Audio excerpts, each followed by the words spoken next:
नमस्कार। अगस्ती संहिता वाचन इस उपक्रम में मैं वैद्या प्रियदर्शनी बापटकडूस आप सभी का और आदरणीय वैद्य विष्णु जोगळेकर सर का हार्दिक स्वागत करती हूँ। श्री चरक संहिता चिकित्सा स्थान त्रयोविंशोध्याय विषय चिकित्सा का वाचन चल रहा है। इसके अंतर्गत पिछले सत्र में सर ने क्षारागद के बारे में एवं धूमागद के बारे में हमें विस्तृत जानकारी दी थी।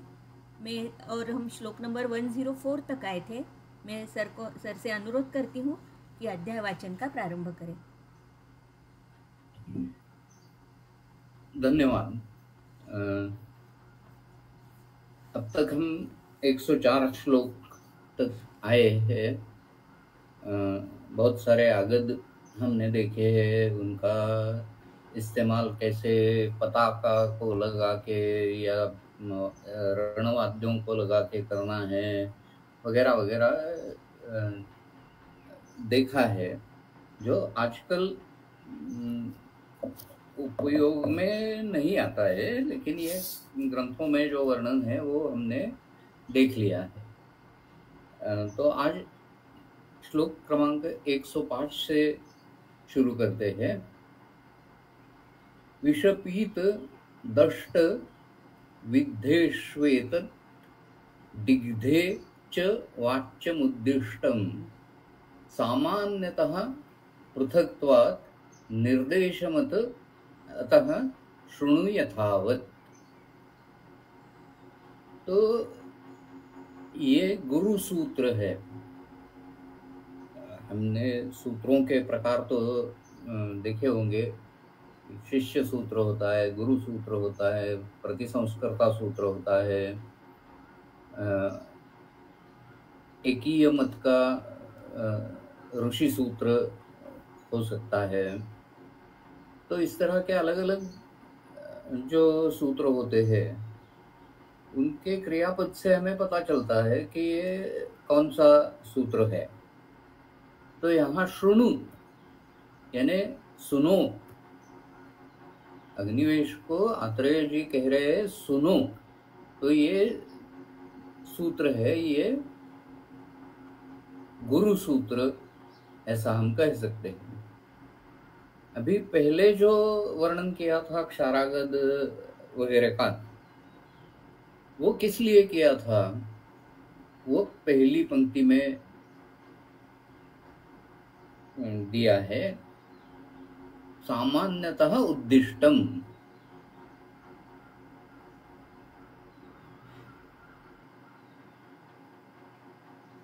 वाच्यम, पहले जो कहा गया है वो जनरल प्रिंसिपल के तहत कहा गया है।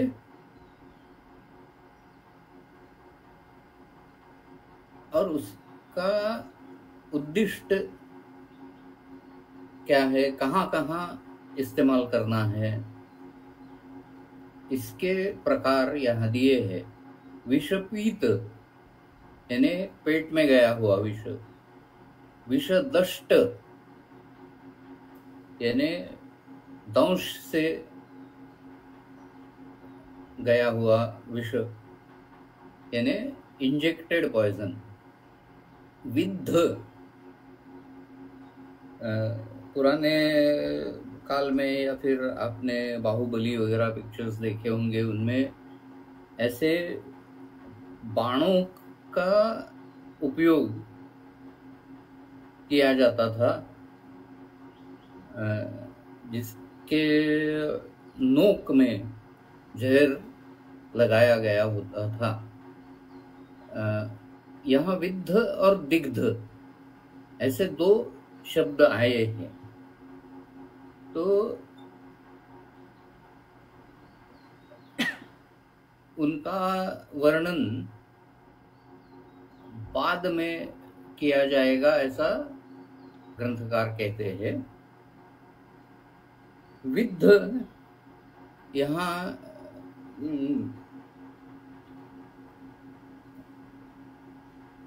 कहीं मर्म में अगर बाण लग गया हो तो उससे पीड़ा बहुत ज्यादा होने वाली है। तो विद्ध कहाँ है, इसके ऊपर उसका टाइम स्पैन वगैरह निर्भर रहेगा। लेकिन विषदिग्ध जो है वो मर्म वगैरह छोड़ के कहीं भी ऐसे विषैले वस्तुओं का उपयोग किया गया है। जैसा कि औरंगजेब ने किसी लड़ाई में अपने ही एक सरदार को एक विषैला अंगरखा पहनने को दिया था, और वो अंगरखा पहनने के बाद उनकी मृत्यु हो गई। शायद मिर्जा राजा जयसिंह के सुपुत्र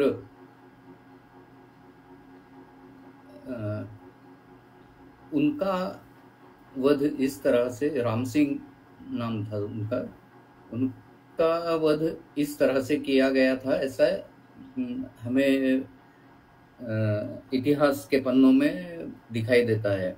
कौटिल्य अर्थशास्त्र में भी इसका उल्लेख है, और सुश्रुत में तो इसके लिए बहुत सारा विस्तृत वर्णन है। अन्य पाने दंत काष्ठे तथा अभ्यंगे अवलेखने, बहुत सारे जहां कांटेक्ट में विष आता है वहां दिग्ध का प्रयोग कर सकते हैं।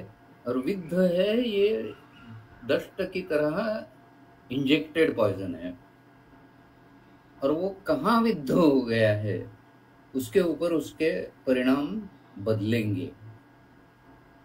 मर्म में विद्ध है या सिराओं में विद्ध है तो विष हृदय तक जल्दी पहुंच जाएगा, उसका असर ज्यादा तेज रहेगा।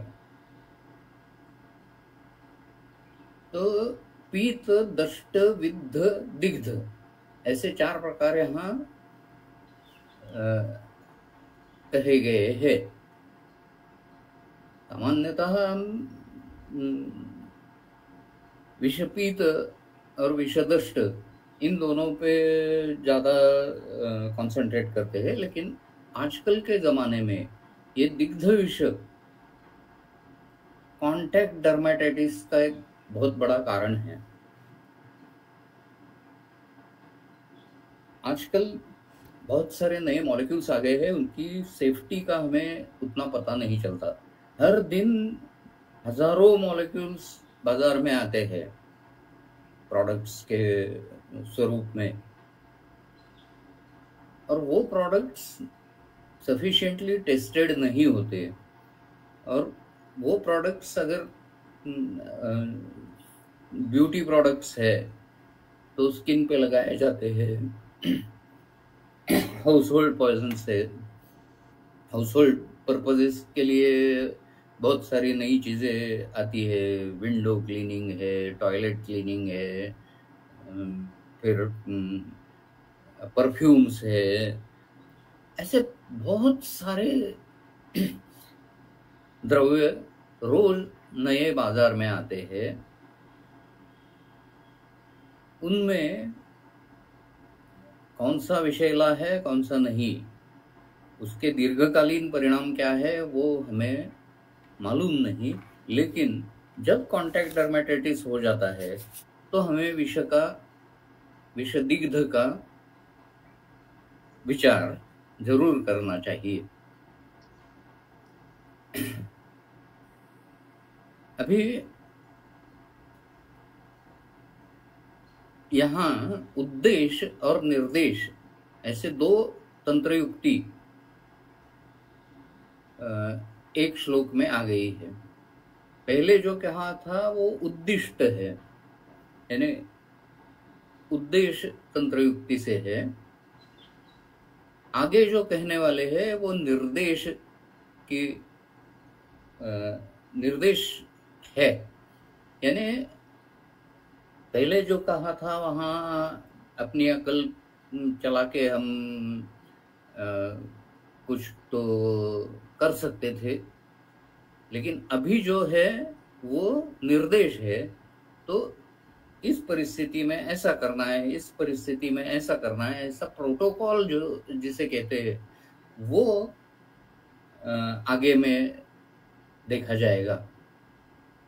तो पहले विषपीत का वर्णन आया है और बाद में बाकी का वर्णन आएगा। तो विषपीत किस तरह से हो जाता है इसके बारे में यहाँ राजा के बारे में ही लिखा है, सर्वसामान्य आदमी के लिए नहीं लिखा है। अगध तंत्र ये स्पेशलिटी राजाओं के लिए इस्तेमाल करने का प्रघात पुराने जमाने में था, लेकिन आज हम हर एक आदमी के लिए ये देख सकते हैं। तो अगला श्लोक है रिपुयुक्तेभ्यो नृभ्यः स्वेभ्यः स्त्रीभ्यः अथवा भयं नृपतेः आहार विहारगतं तस्मात् प्रेष्यान् परीक्षेत। तो शत्रु से जुड़े हुए जो लोग हैं यानी स्पाइज, गुप्तहेर जो शत्रु के लिए काम कर रहे हैं,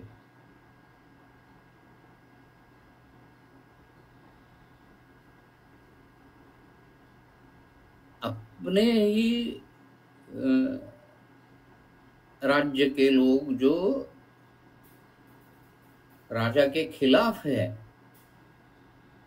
आंदोलन जीवी वगैरह लोग जो होते हैं वो स्वजन होते हैं लेकिन वो राजा के खिलाफ होते हैं। फिर राजा की स्त्रियों से उनको भय रहता है। ये पुरातन काल में तो 7-8 शादियां होती थी। शिवाजी महाराज की 8 शादियां हुई थी।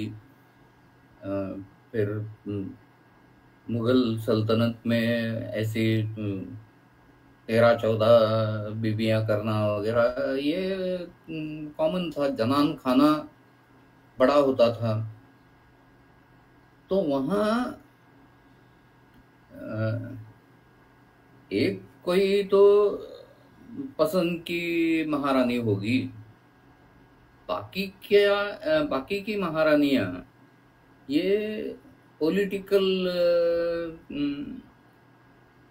कारणों की वजह से, राजकीय कारणों की वजह से ब्याही जाती थी। तो उनको उतना सम्मान नहीं मिलता था। तो जनान खाना एक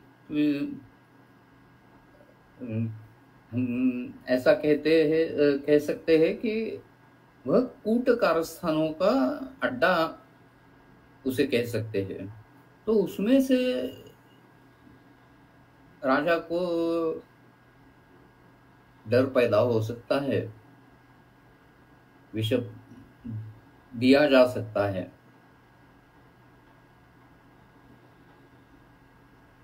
ये राजा को जो भय है वो आहार विहारगत है, यानी आहार में कुछ दिया जा सकता है या फिर विहार में कुछ गड़बड़ी पैदा हो सकती है। यानी कि राजा शिकार को गया है तो वहाँ विषैले कुंड से या झील से पानी ले लेना, यानी ट्रैप लगाए जा सकते हैं और वहाँ विषबाधा हो सकती है। तो तस्मात् प्रेष्यान् परीक्षेत। यहाँ प्रेष्य शब्द जो है वो किचन स्टाफ, सूपकारादि लोगों के लिए प्रेष्य शब्द लगाया गया है, क्योंकि राजा के पास जो आहार आने वाला है वो इन लोगों के थ्रू आने वाला है। कहीं भी राजा कहीं भी हो, जंगल में हो या महल में हो, तो उनको मालूम होता है कि आहार में गड़बड़ी हुई है या नहीं।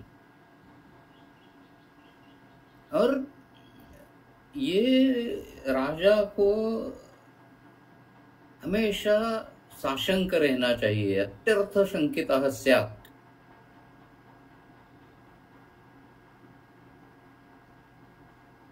अभी ये अत्यर्थ शंकितः स्यात्, यह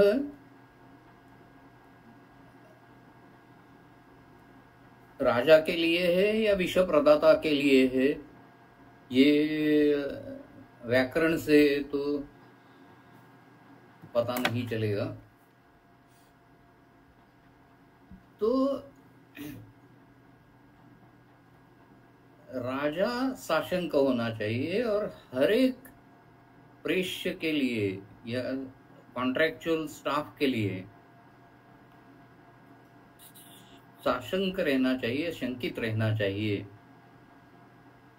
और विष प्रदाता को कैसे पहचाना जाए, तो वो बहुत ज्यादा बकबक करता है। स्यात् बहुवाक् अथवा अल्पवाक्, बोलना बंद हो गया है या बहुत ज्यादा बोल रहा है। विगत लक्ष्मी ही, जो कहीं पैसा गवा चुका है, दरिद्री हो गया है, तो ऐसा स्टाफ मेंबर जो होगा जिसके पर्सनल फाइनेंसेस में गड़बड़ी है, तो वो विषय प्रयोग कर सकता है। प्राप्तः प्रकृति विकारम विष प्रदाता नरोज्ञेयः, वो खुद सुसाइड भी कर सकता है। प्रकृति विकारम प्राप्तः यानी मृत्युम प्राप्तः, या उसका दूसरा अर्थ हम ऐसा कह सकते हैं कि जो उसके प्राकृत बर्ताव है उसमें विकार पैदा हो गए हैं।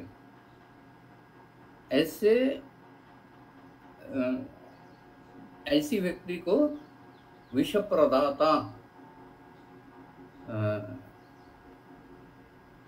कहा जा सकता है। और फिर उसके आगे की सुनवाई, उसकी तलाशी वगैरह बाकी सब होगा।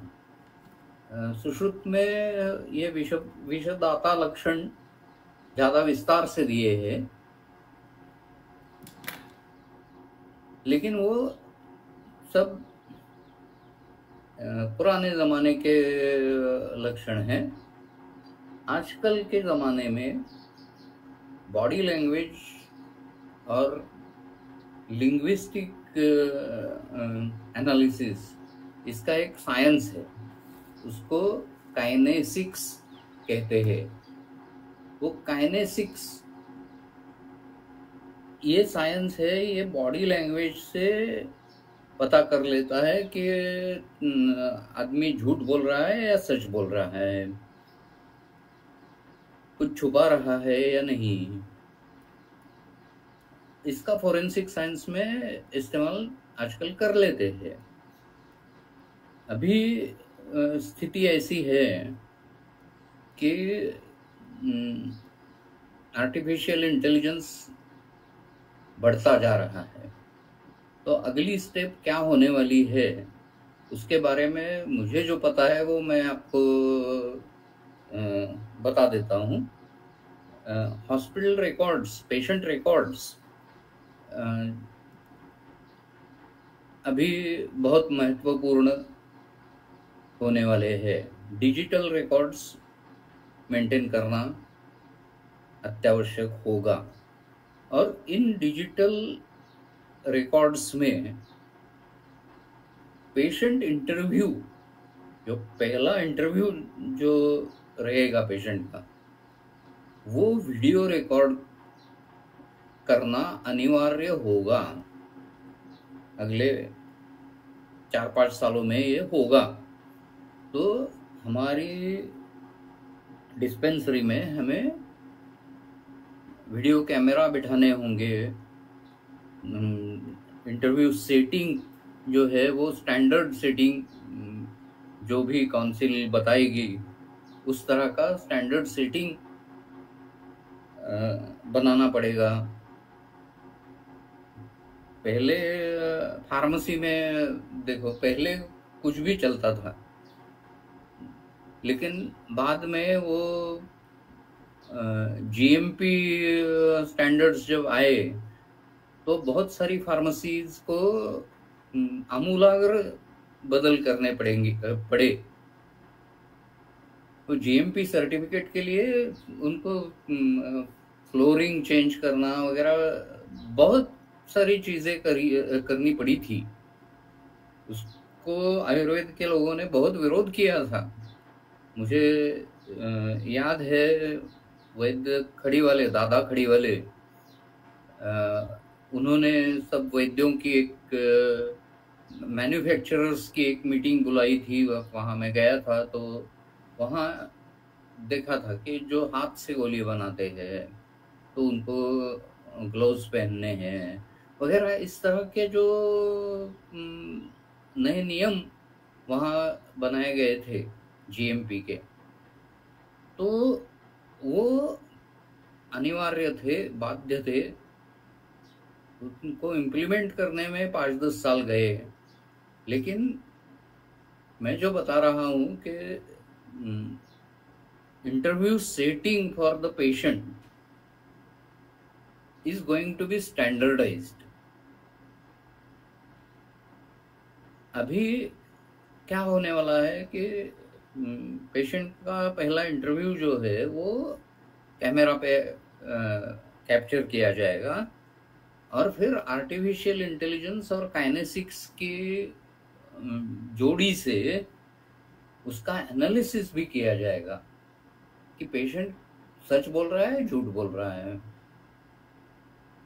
डॉक्टर उसका डॉक्यूमेंटेशन सच कर रहा है या झूठ कर रहा है। इन सब का पता चलेगा।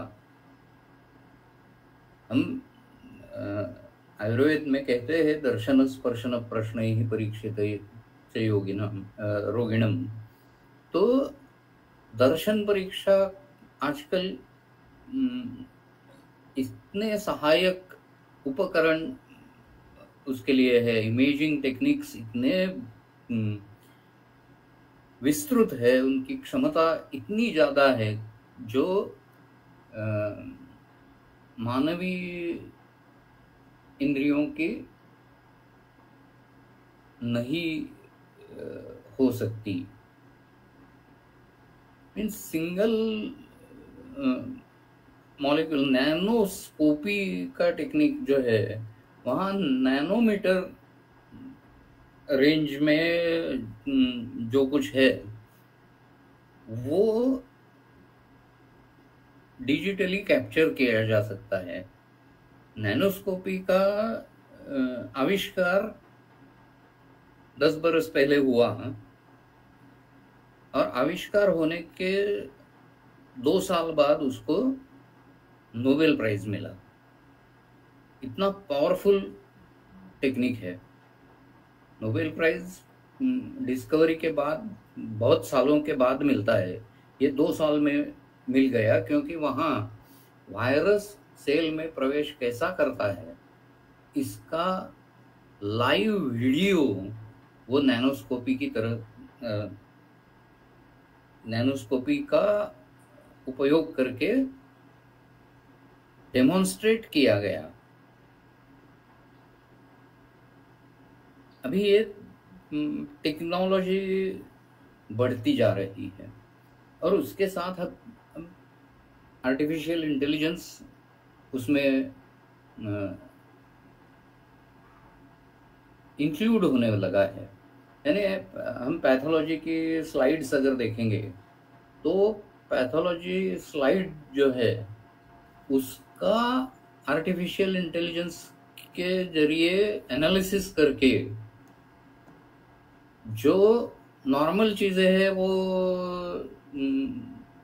फिल्टर हो जाएगी और जो एबनॉर्मल है वो ही सिर्फ रहेगी।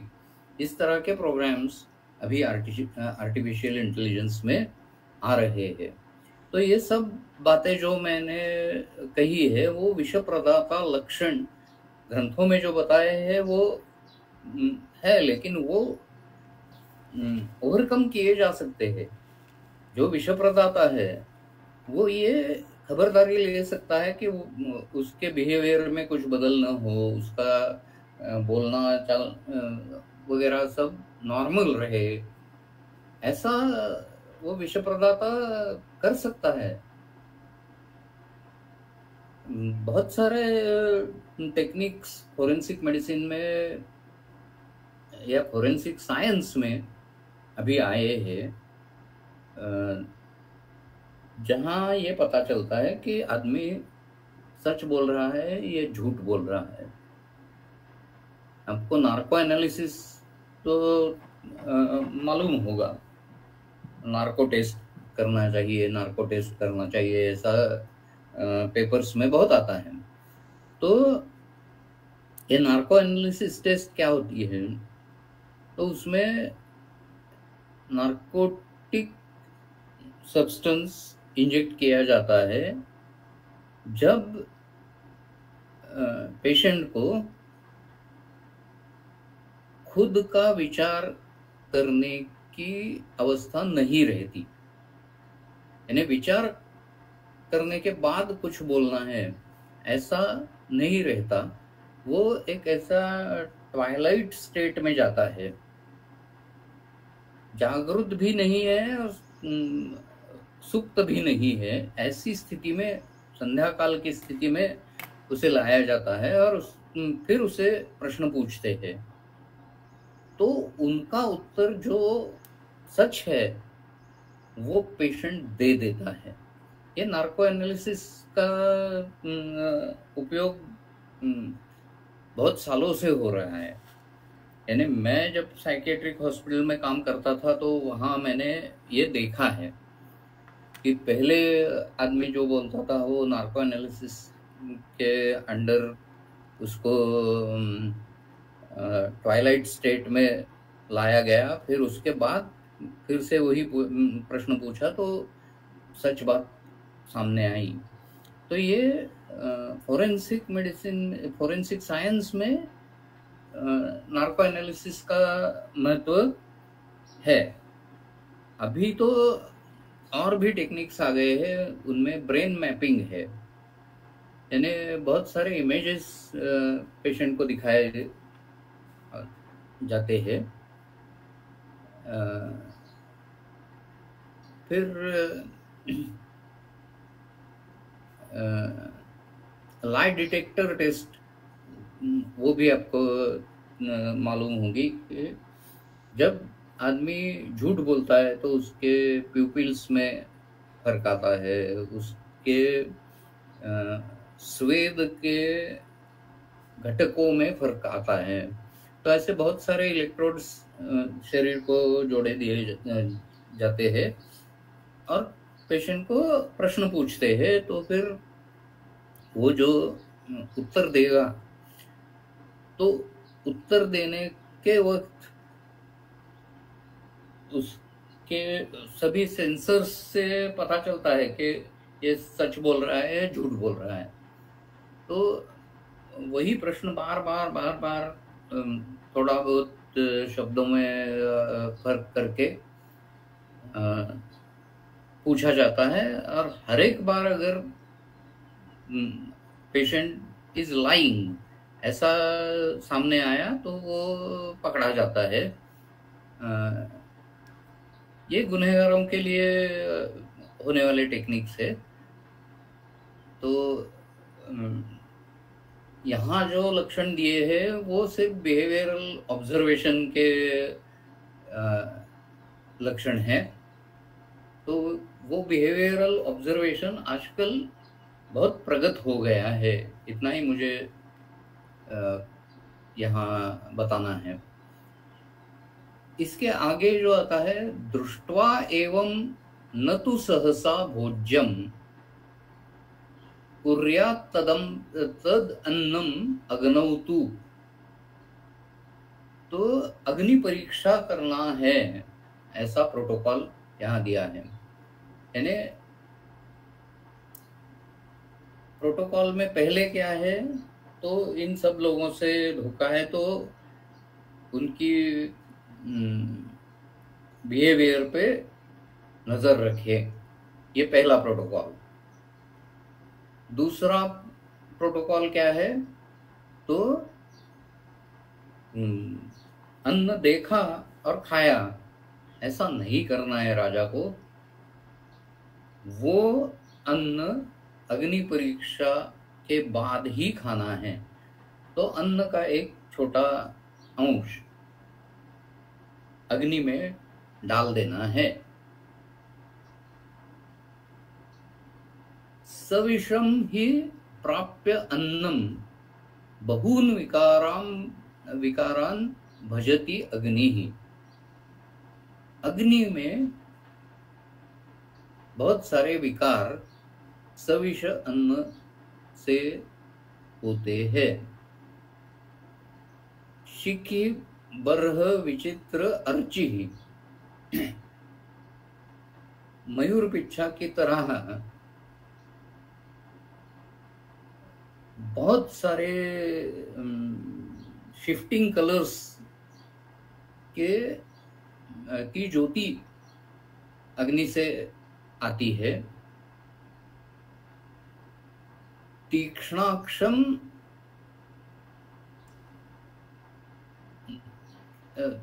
तीक्ष्ण अक्षम रुक्ष कुणप धूमश्च, यानी बहुत तीखा धूम। अक्षम असह्य इररिस्पायरेबल, इस तरह का धूम, यानी धुआं जो आता है वो तीक्ष्ण होगा या वहाँ सांस लेना मुश्किल होगा, बहुत रुक्ष हो सकता है, रुक्ष धूम जो मॉइस्चर हटा लेगा। कुणप, कुणप संज्ञा आपको शायद शुक्र के विकारों में पता होगी। कुणप प्रेत, तो सड़ा हुआ शव जो है उसके जैसा बास अग्नि से आता है। धुआं जो है वो थोड़ा आता है या बहुत सारा धुआं आता है। तो जो फ्लेम का कलर है उससे पता चलता है, फिर धुआं किस तरह का है उससे पता चलता है। स्फुटति च सशब्दम, तड़तड़ होते, जैसा हम तड़का देने में सरसों या सरसों का इस्तेमाल करते हैं। सरसों बीज हम वो बॉइलिंग ऑयल में डाल देते हैं तो तड़तड़ तड़तड़ ऐसा शब्द आता है। उसी तरह विषाक्त अन्न अग्नि में रखने के बाद ऐसा वो फूल जाता है या सशब्द होता है। एकावर्त यानी एक ही तरफ जाने वाला धुआं। विहत अर्ची ही, उसकी फ्लेम, अग्नि की फ्लेम बिल्कुल बंद ही हो जाए, इस तरह का हमें अग्नि परीक्षा में पता चलता है। ये अग्नि परीक्षा जो है वो बहुत ही उपयुक्त परीक्षा है, लेकिन आजकल के ज़माने में हमें बहुत पावरफुल टेक्निक्स उसके लिए उपलब्ध है। यानी संकल्पना अग्नि परीक्षा की बहुत अच्छी है, और वो हम फ्लेम फोटोमेट्री से पता कर सकते हैं कि कौन से एलिमेंट्स सैंपल में है। तो उसमें अगर आर्सेनिक हो या हेवी मेटल्स हो तो उसका पता ये फ्लेम फोटोमेट्री से चलता है। तो ये विषयुक्त अन्न के परीक्षण के लिए एक अच्छी परीक्षा है। अभी अगली परीक्षा है पात्रस्थम च विवरणम भोज्यम। पात्रस्थम च विवरणम भोज्यम स्यात्। यानी जो पतीले में रखा गया अन्न है उसका रंग बिगड़ जाता है।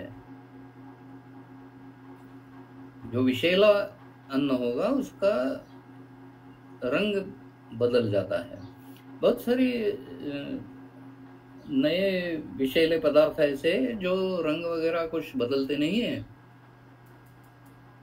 लेकिन अपना काम कर जाते हैं। दूध में मिलावट करने वाले बहुत सारे द्रव्य हैं जिनसे रंग में कुछ फर्क नहीं आता, लेकिन वो विषैले होते हैं। लेकिन बहुत बार ऐसा होता है कि जो पात्र में रहा हुआ अन्न है उसके ऊपर उसका रंग बदल जाता है, या फिर वहाँ खराब अन्न देख के हमें पता चलता है कि ये खराब है। तो उस तरह का यहाँ परीक्षण है। मक्षिकांश्च मारयति। अभी प्राणियों की परीक्षा आगे है। मक्षिकांश्च मारयति, जो मक्खियां है वो मर जाती है। श्यामस्वरांश्च काकान कुर्यात्। जो कौवा है उसकी आवाज मंद हो जाती है। विरजित चकोराक्षी। चकोर पक्षी की आंख का रंग बदल जाता है। सुश्रुत संहिता में और भी बहुत सारे पशु पक्षियों का रुष्यति मयूर वगैरह वर्णन आ गया है। तो ये पक्षियों को या प्राणियों को अन्न देके टॉक्सिक है या नहीं वो देखना चाहिए, ऐसा यहाँ कहा गया है। ये ट्रेडिशन बहुत सारे संस्थानों में थी। यानी ब्रिटिशों से हमने जब मुक्ति पाई तो उस वक्त देश में 300 से ज़्यादा संस्थान थे, और वहाँ के छोटे मोटे राजा महाराजा या नवाब तो उनके यहाँ की रीतियाँ चलती आ रही। अभी इस लोकसभा इलेक्शन में उदयनराजे सातारा से और छत्रपति शाहू महाराज कोल्हापुर से चुन के आए हैं। तो ये राजघरानों की परंपरा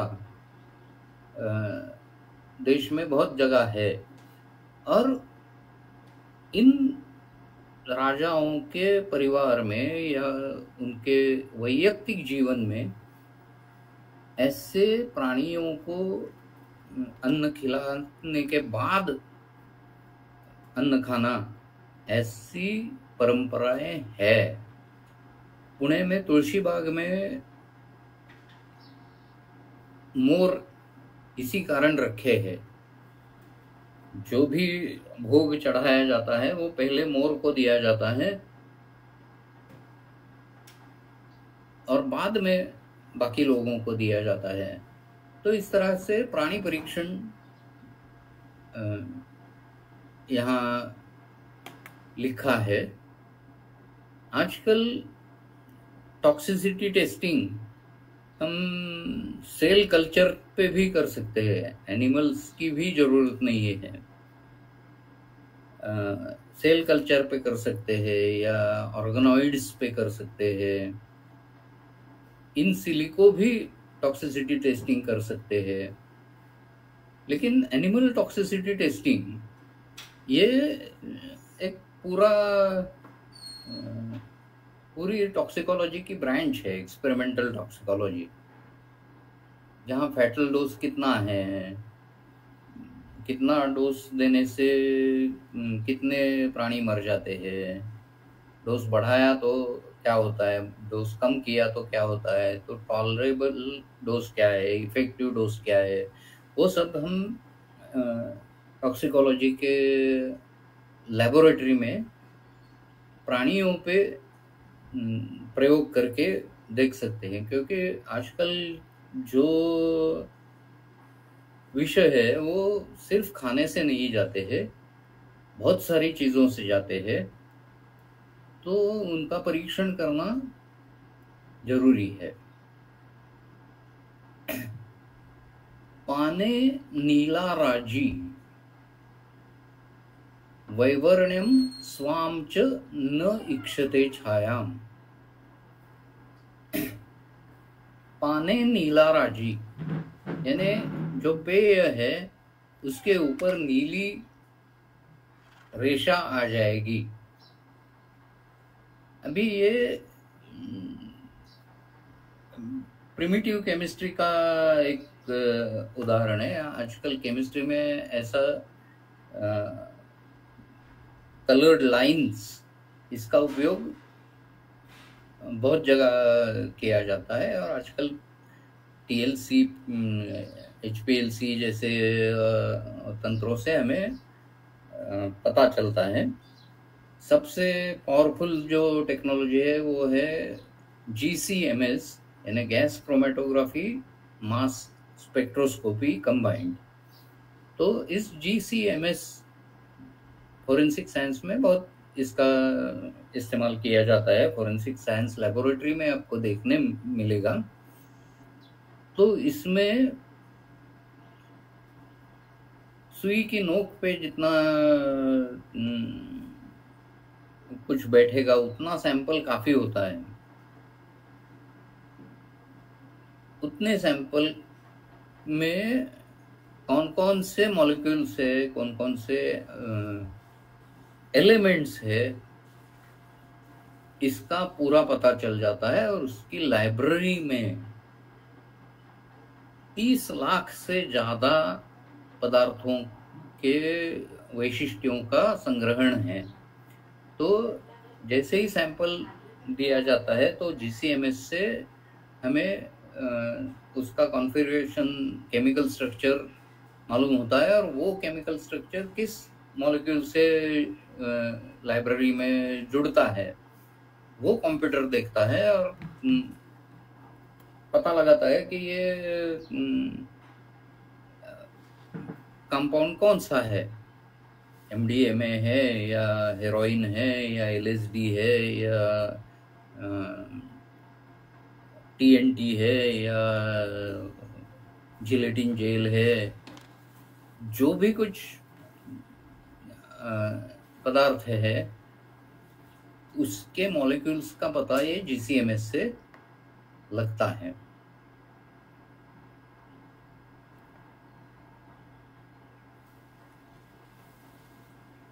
पाने नीला राजी वैवर्ण्यम, ये वैवर्ण्य बहुत तरह का हो सकता है। स्वाम च न इक्षते छायाम, खुद की परछाया उसमें दिखाई नहीं देती। तो ऊपर से कुछ तो ट्रांसपेरेंट होने के बजाय ओपेक लेयर आ गया है, ऐसा इससे पता चलता है कि जहां छाया नहीं दिखती है। पश्यति विकृताम अथवा, या जो छाया है वो कुछ गलत तरह की होगी, यानी जो सरफेस लेयर है उसमें कुछ बिगाड़ पैदा होते हैं और उसमें छाया अच्छी तरह से नहीं दिखती।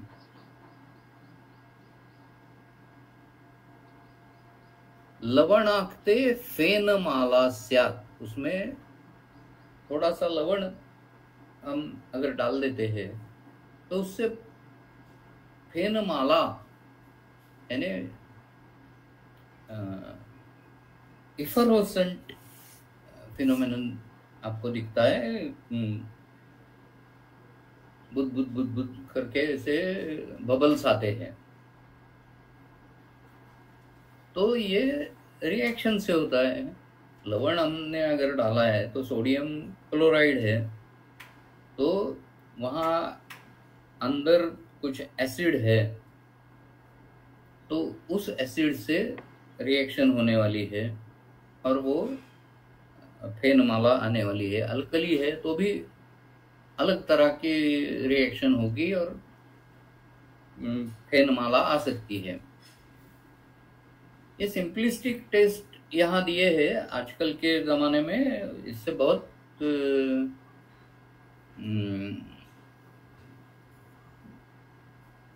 एक्यूरेसी वाले टेक्निक्स हमें उपलब्ध है।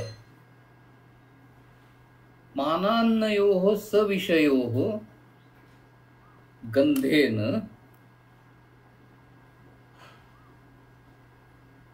शिरोरु हृदि च मूर्छा च स्पर्शेन पाणिशोथः सुक्ति अंगुलिदाह तोदन नख भेदाः। तो अभी सेवन के जो परिणाम है वो अभी शुरू हो गए। सविषयोः पान अन्नयोः गंधेन, यानी जिसमें विष है ऐसा अन्न या पान, उसका जो गंध है उस गंध से शिरोरुक हो सकती है, हेडेक शुरू हो जाती है, या फिर हृदय रुक,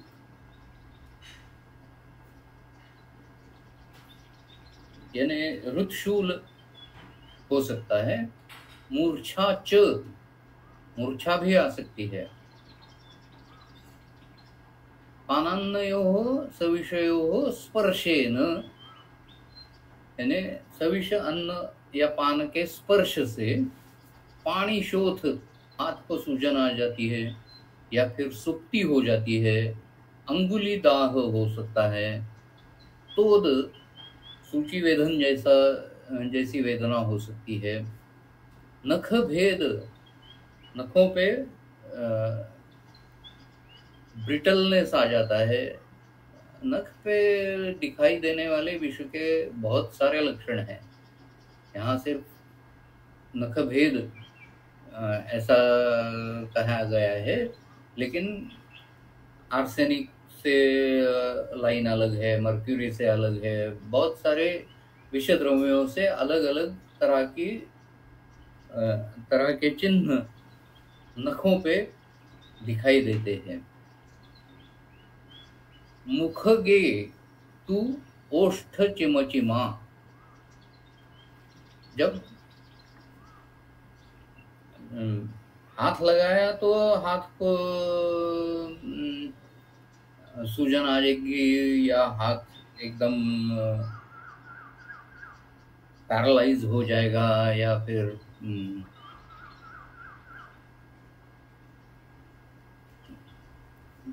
उंगलियों का दाह होगा या नखभेद होगा, तोद होगा। फिर भी वैसा अन्न अगर मुंह में डाला तो फिर क्या होगा? तो ओष्ठ चिमचिमा, ओठों में चिमचिम वेदना होती है। जिह्वा शूना, जीभ को सूजन आ जाती है। ग्लॉसाइटिस, जिह्वा जड़ा,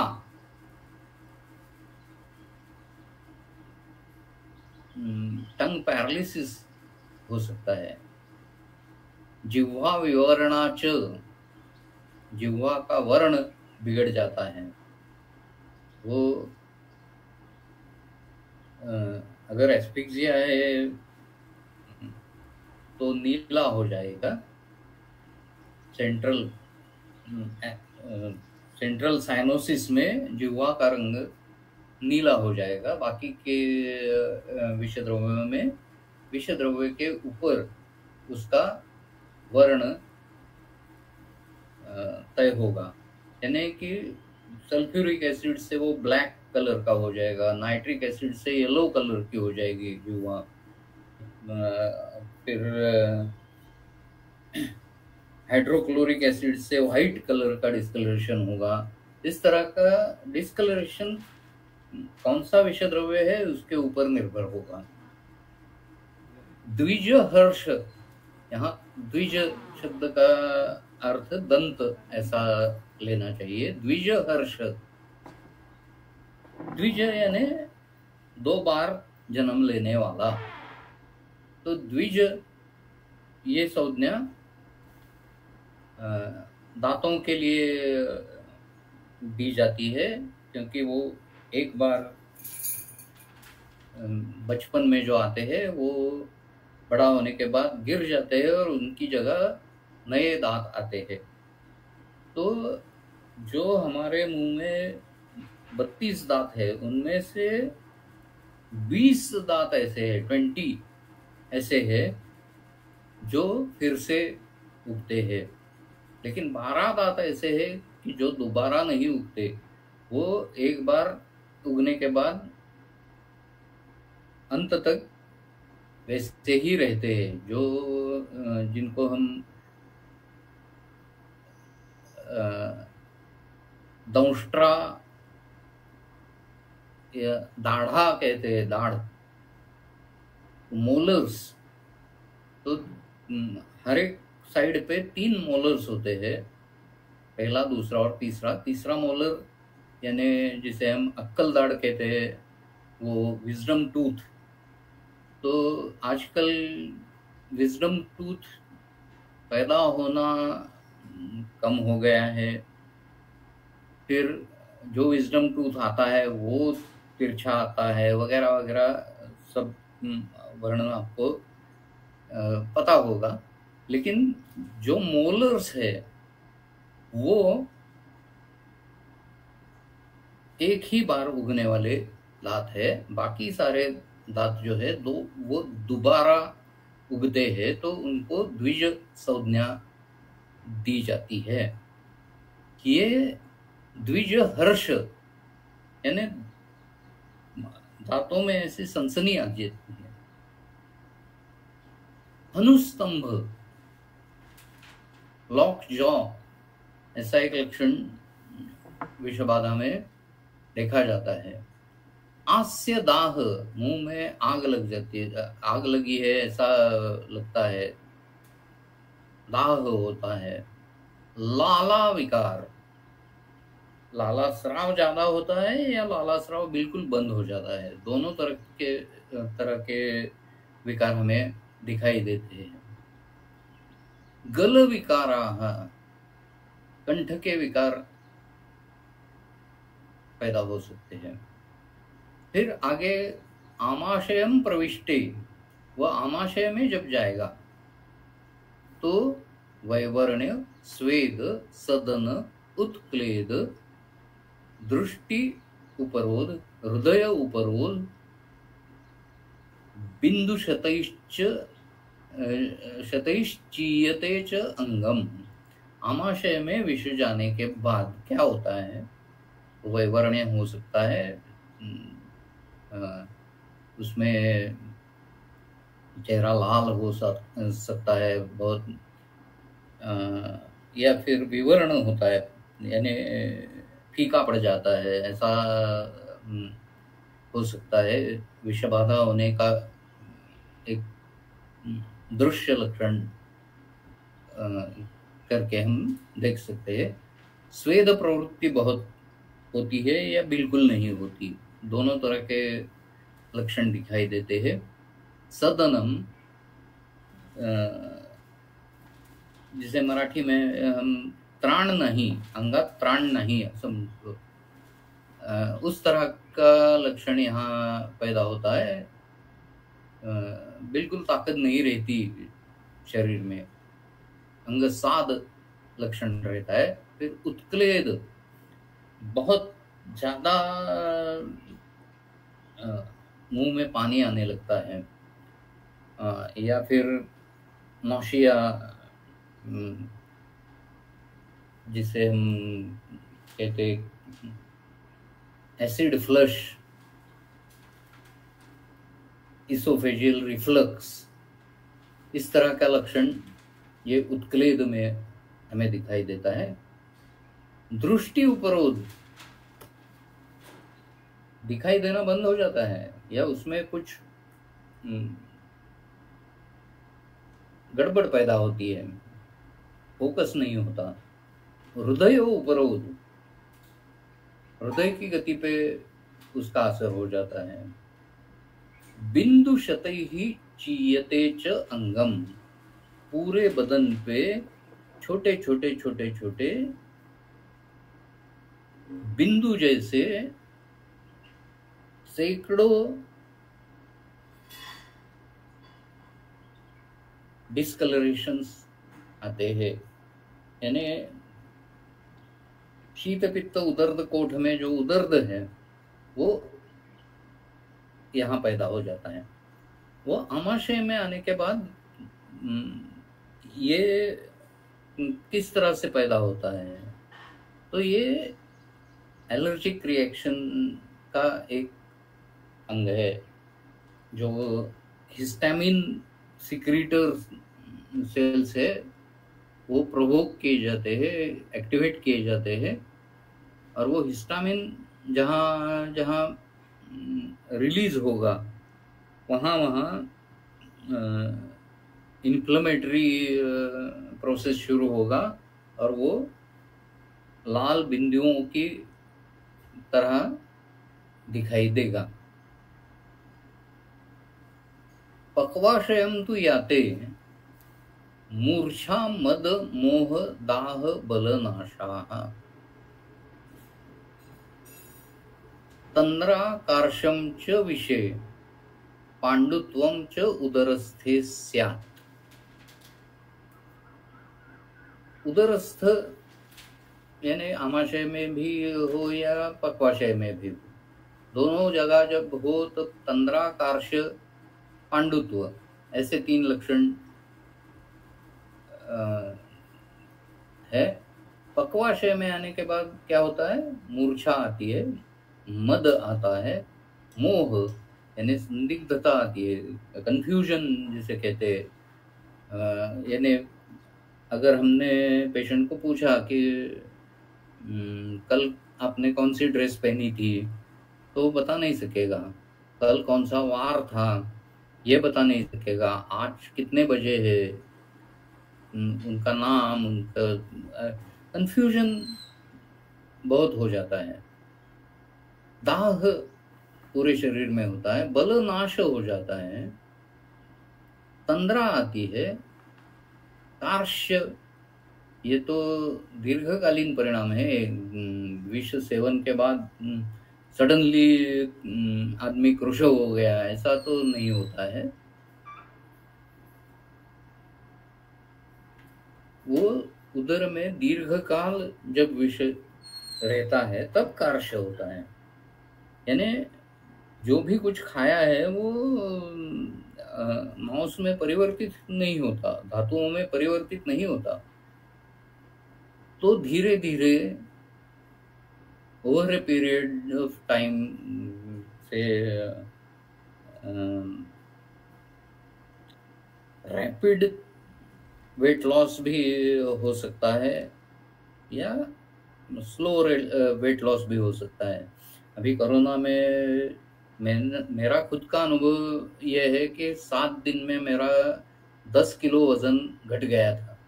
तो ये जो विषाणु की वजह से ही हुआ था।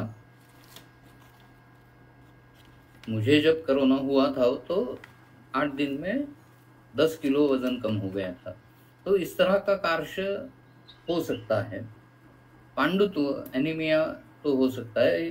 आजकल के विषाणुओं में हमें calcium deficiency, vitamin D deficiency ये ज़्यादातर दिखाई देते हैं।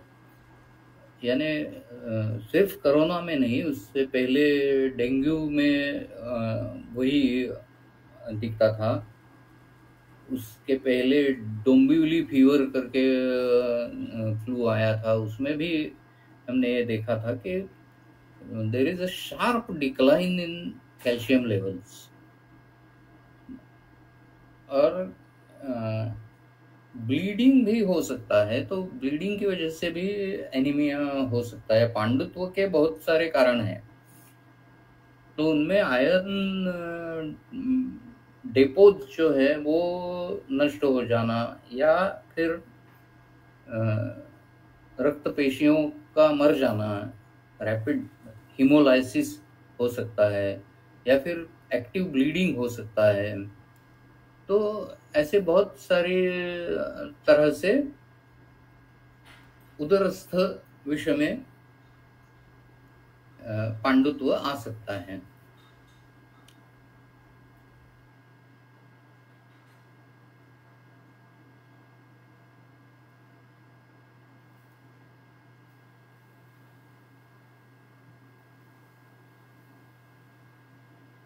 शायद सर ने गलती से लेफ्ट हुए हैं सर, और वैसे भी 8:37 हो चुके हैं, तो मेरे ख्याल से हम यहीं पे रुकते हैं और कल फिर से मिलेंगे। बहुत बहुत धन्यवाद।